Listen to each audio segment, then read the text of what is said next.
அனைவருக்கும் வணக்கம். நான் பிரபாகர், ஜோதிடர். ஓம் சிவாய நமக. சிவசக்தி திருச்சிற்றம்பலம். இன்று பிறந்த நாள் காணும் அனைவருக்கும் வாழ்த்துக்கள். அதேபோல் இன்று திருமண நாள் காணும் அனைவருக்கும் வாழ்த்துக்கள். இறைவனுடைய அருள் பரிபூர்ணமாக உங்களுக்கு கிடைக்கட்டும். உங்கள் மனம் எதை ஆசைப்படுகிறதோ அந்த ஆசை நிறைவேறட்டும் என்று எம்பெருமான் சிவபெருமானிடம் அடியேன் வேண்டிக் கொள்கிறேன்.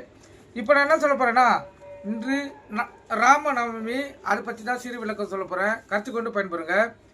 தெய்வமாக இருந்தாலும் பூமியில் பிறப்பெடுத்து இறுதி வரை நீதி நெறி தவறாமல் ஒழுக்கம் மிகுந்த மனிதனாக வாழ்ந்தவர் என்ற வகையில் ராமபிரான் பெருமை மிக்க சிறப்பு பெற்றவர்.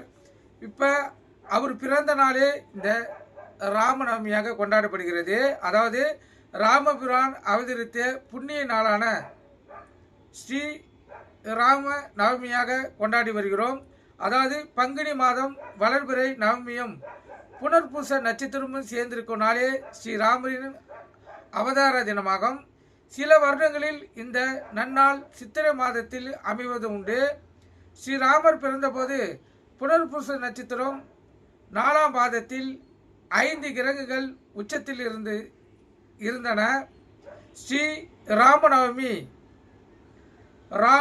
நவமியானது ஓம் நமோ நாராயணா என்பதில் உள்ள ரா என்ற எழுத்தையும் பஞ்சாட்சரமான நமசிவா என்ற எழுத்தில் மா என்ற எழுத்தையும் சேர்த்ததுதான் ராமா என்றதாகும். ராமாவதார் என்ற ஒரு அவதாரத்தையே ராமபிரான் குருக்கு நல்ல மாணவனாகவும், தாய் தந்தையருக்கு நல்ல மகனாகவும், உடல் பிறந்தவர்களுக்கு நல்ல சகோதரராகவும், மனைவிக்கு நல்ல கணவனாகவும், மக்களுக்கு நல்ல மன்னனாகவும்,